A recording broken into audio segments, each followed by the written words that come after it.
Hello, this is All Rats with Team 4545 League, analyzing the game between Tobias Del Monte and Will C. This was played in team event number 53 in the fourth round. Let's have a look. Okay, we've seen this many times, the Ruy Lopez.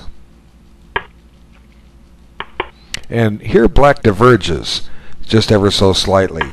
Okay, b5 immediately. He's going to generally play that anyway, but it takes away a chance for white to play what they call the Ruy Lopez exchange deferred, where white comes in and takes that later.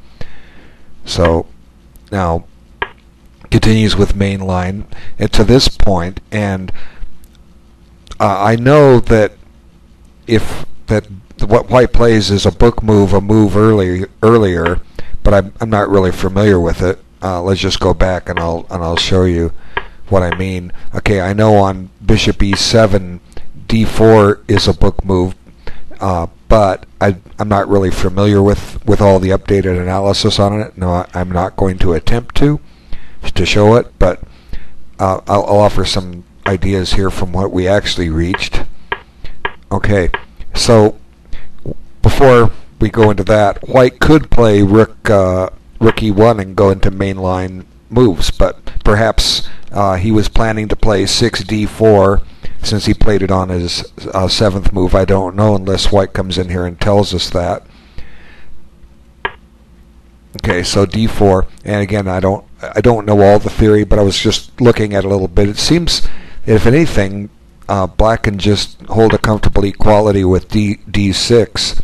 If white pushes by, we're just going to eventually go into similar positions we've seen, and the knight will go to c5, and he'll push for c5, or knight goes to a5, and that bishop's a little embarrassed. It may get traded off, and black will continue with his normal routine moves against the Ruy Lopez, and maybe white will just play c3 or some point.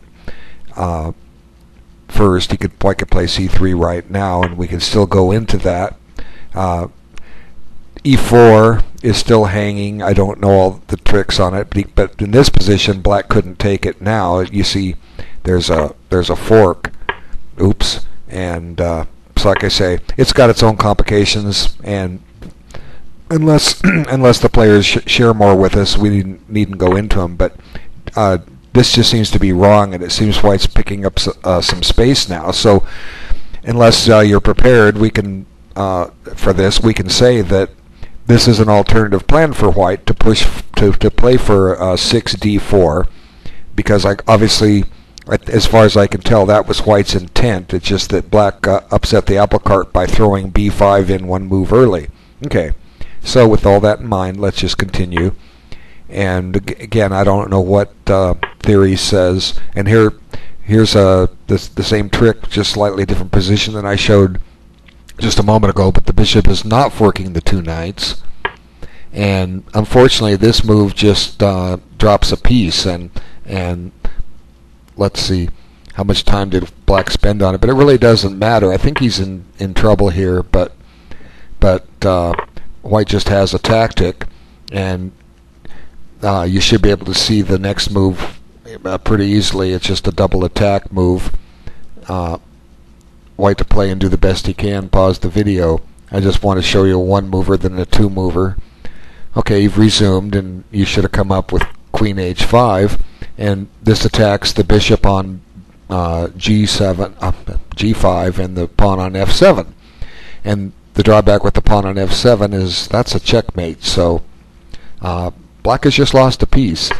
And my first thought is this is game submitted for game of the week. Well, if white's winning a piece this easy, what can he possibly do to justify this being a game of the week? Well, actually, what this submission is for black for game of the week. And here black is a piece down. He's blundered a piece, walked into a little too many difficulties, and yet white is not able to win this game. So what happened?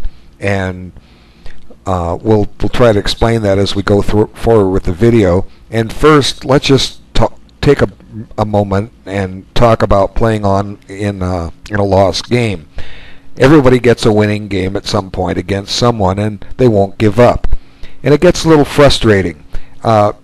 If I can assure you, if this game was played on the World Championship level in the recent match with Anand and Gelfand, that this game would have been resigned probably on Queen H5. And the simple reason is that they know the other one is just too good and not going to let them recover. But on anything lower than that, probably even anything below 2,000, people are going to play these positions out. And let's just discuss that for a second. Okay, if Black resigns, he's lost, right? But he didn't resign, he's still playing. Now, we see this kind of thing happen on Internet Blitz chess all the time. 3-0, 5-0, you just keep playing because you never know. A couple things can happen. Your opponent can blunder the piece back, or he can be dead one and stalemate you. Or the other alternative is he just simply runs out of time. So in a Blitz game where you're playing real fast and the outcome of the game is going to be over in just a matter of minutes, you see things like this happen. But in a slow tournament game, there's nothing more frustrating than to have to just keep playing against someone that's really dead lost. So I'm not trying to show any disrespect to either side here, but when it happens, unfortunately, you have to go back to what I said. He didn't resign. You haven't won the game yet. If he resigns, you win it now. But since he hasn't, it's your job to make sure that you win the game. And what happens is White ends up losing this game. He's a clear piece ahead. He has a simple win, but he doesn't play it right. And we'll see what happens as we go on. And hopefully we can find the mistakes that White's making and use those to our advantage, so the next time we are a piece ahead or more against someone who won't resign, that we'll make sure we collect the point. So that's what we'll try to focus here on. What's going to go wrong for White? What could he have done better? Okay, it's not what Black could have done better. I'm telling you, Black won this game. So generally, I've given some suggestions for Black already, but White's not going to win this. Now, I would have castled with Black here. That just, Rook G8, just horrible. The king might have had some hope on G8. Now he's stuck the rooks where they can't coordinate. So it's even more remarkable to me that Black wins this game. Okay, and trading pieces has to help White. I call it playing checkers when you're just trading down, because that's what happens a lot in checkers. You just start trading checkermen off and eventually reach an easily win game. So is F4 the wisest move? It doesn't seem anything wrong with it at the moment. It does limit a little bit the scope of that bishop on F6, but that bishop on F6 is doing a lot for White. Like I say, it's cutting the communication of the king and two rooks off. So I don't have anything to criticize yet about Black's play. I'm sorry, about White's play. Now, here's a point where logic says, open up the file. Now, okay, this is the first point. Now, you can see by the notes down here, it says, all rats moves, e takes d6. And when it does that, that's a move that wasn't played. It'll say all rats goes forward 1 when it's a move that's played. But let's consider for a moment what this move does. Okay, Black has two potential recaptures. If he takes with the pawn, he's just going to lose this pawn on d4, right? Right? Okay, so he's got to take with the knight. Now this pawn is available for immediate capture. Aside from that, there's some checks available here. They look good. Okay, rook check. Where is Black going to go? He has two legal moves. If he plays king d7, not only can White play bishop takes d4, he can park a rook on the 7th rank. And I think we all understand that rooks are good on the 7th rank. And then we double the other rook. And Black's in a world of hurt. Or just simply take here and continue playing checker style. Let's trade pieces. And the next move will be to offer a knight trade. and so forth and on down the line. Okay, so what does white do? He plays knight f3. Well, he's still eyeballing this pawn, but what's black do? Okay, he just defends it. Now that was a one mover. White could have certainly seen that, and let's take a look at the clock and let's see how. Let's go back up and see how much time white spent on his moves. Okay, 43:54. Now it goes up to 44:18. So 24 seconds increase on the clock. That meant white spent 21 seconds on that move. And it could have been that he was even away from the computer for 10 of those and didn't even think to take en passant. Didn't even stop to realize this pawn on d4 was hanging, or that a rook could check and go in the 7th rank. So white's got all this time, and he just made the game a little bit tougher on him. Because opening up the lines leads to traded pieces, and when you trade pieces, or play checkers as I said, pieces disappear and the win becomes just a matter of moves. Okay. So white is continuing to play fast.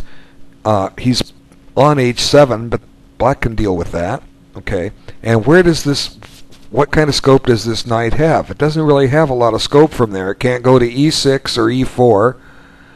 And meanwhile, black's got this menacing 5-on-3 pawn majority growing. Okay, that white didn't have to allow. He could have had just a simple 3-on-3. Okay, so now h6. And white's got a 4-on-3 majority, but he's not really poised to take advantage of it. Now the knight goes a little further out of play, back to h3. How's it going to get into play next? To f2? Then where? Just to d3? It just doesn't have a lot of scope, and an open position would have given that knight some scope. Okay, so king e7. Now finally the rooks are connected, so black has gotten away with d5. Okay, rook d1. Now, it's not really attacking anything. That pawn is guarded. White needed some open lines for his rooks, and he could have had them. So now the position is still closed. So what's white doing? Now the threat is to play knight c4, menacing a pawn, and then knight e3, forking. So the logical move that comes to me here is just to play b3, and white doesn't play it. Okay? So what does white do? He plays c3. Now seems like black has knight c4, and it's eyeballing this pawn and threatening to play knight e3. What does black do? He doesn't play it. Amazing. Okay, well,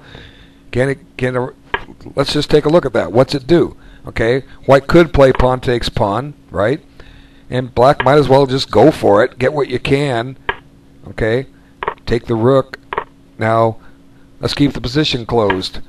Now white only has 2 pieces for the rook, and the position is locked up. And that's going to be a tougher win for white. Black is making some progress, okay? So let's back up to where we were. I guess black felt that he didn't want to lose the pawn on d4, and he wanted to maintain a knight in there. But anyway, f5. Now finally white's getting an idea. He needs to open up some lines. Plus this opens up a square for the knight. Okay, now white starts getting fancy here, and this was his downfall. Just simply rook takes f5 and have it over and done with, because he's just going to run into trouble here. Instead, white eyeballs winning a different pawn, but the rook on f5, the bishop can redeploy at some point, and you'd be attacking f7. The rook can redeploy and be attacking h6. And get the other rook in. You've got open lines to start offering rook trades. Well, anyway, white gets clever here. He wants a different pawn. He's just going to leave black with the double pawns. And the concept of that is fine, but the tactical execution of it is flawed, and you'll see why in a moment. Okay, so now white grabs that pawn, and he's threatening a killer check, but now black's getting his rooks out. Now look, there's a threat. Suddenly, black has a threat. Black should have had no threats in this game. Now, white's just spent a lot of time maneuvering with his knight. He's still moving very quick, and black has a threat. Well, of course, white can deal with it, and he does. Okay, but next move, c4. Now, all of a sudden, black's threatening to push by with d3, and there's a pass pawn that's protected, and black's in control of the only open file. And white's trying to find some ways to trade some pieces. So, anyway, White commits a tactical mistake, which costs him the game. Now, 45-58 to 46-12. So that's 14 seconds increase. He spent 31 seconds on that move and walks right into a fork with a king. There it is. Boom. White is losing his piece back. He must save the rook or give it up. He doesn't have any kind of tactic or trick. He's just dropped his piece back because he's moving too fast. So he stops and attacks the rook first. But the rook just runs and the threat didn't go away. And now White decides, well, I'll get a pawn for it. And then to keep that pawn from pushing, White does that. But now look at the material. Black has 5 pawns, White has 6. White's only a pawn ahead. White's barely got an edge. But he's not losing yet. And I just noticed the clock. I meant to say that. Let's see what happened here. Okay, as soon as White played h3, he stopped and took his time because, oops, I made a mistake. Now he picked this time to slow down and try and figure out what was going on. When he had all that time for the last 20 moves since he's been a piece ahead to figure out how to win this game. Now he decided to take time when it's too late. So he spent 4 minutes on that move plus the increment. And now he spent 8 minutes plus the increment on that. And then no time on that. And then another 5 minutes on that. So finally White's taking his time. But look what it took to wake him up. He had to throw away his advantage. That should have never happened. Okay. So now Black just starts collecting some pawns. Now look. Material is even. And the Black king is very, very active. The White bishop, it's stuck. It's out of play. It was doing its job on f6, keeping the king tied to the back rank, and the rook's disconnected. But now it's in the way of his own pawn. White would be better off if he just lost that pawn and got the bishop back in, because he's going to need it. So probably what White should do is consider finding a better square for the rook. And I see one right here, f7. And that's what he does. Give Black the opportunity to take this pawn and walk into a pin and open up lines for that bishop to get into play. And if Black is smart, he won't do it. And he is smart. He's just increased his positional stranglehold here immensely. There's some serious threats here. B4 and C3, and that pawn is running. And White has a better pawn majority on the other side of the board, but the E5 pawn is blocked, and the H3, G2 pawns, that's a majority, but they're a long way from menacing Black at all. Black is probably close to winning this. So White seeks some help. He wants to trade. And Black says, fine, I'll trade you. And then, look, notice, the knight will be doing an ideal job. It'll be sitting there on a white square, blockading the pass pawn of the White has, and White can't drive it out. And White can't get his bishop back in, and the Black position is threatening to run the C pawn. And so White realizes that and comes back, and Black just goes about his way, gets that pawn majority rolling. White starts rushing his king over to help, but the pawn just gets a little closer, and look, it's so close. And now the king's getting even closer, but C2, and it sure looks to me like White is lost. What does he do? He has a check on D2, which he took, but how are you going to control that queening square? What are you going to do? Well, you took the knight, and he's hoping, I guess, for king takes rook, so you can play king D2. I guess you're hoping for this, and then king here, and hope for the best. I don't know what he's hoping for, but clearly the game is lost. So after rook takes D4, White just didn't even wait for Black to make a new queen. He just resigned. So lesson is, take your time. How many times have I said that in the videos? Probably every third or fourth video at least.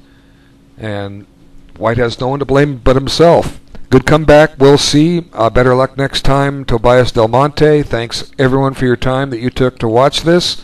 And we'll see you soon on the next video. Take care.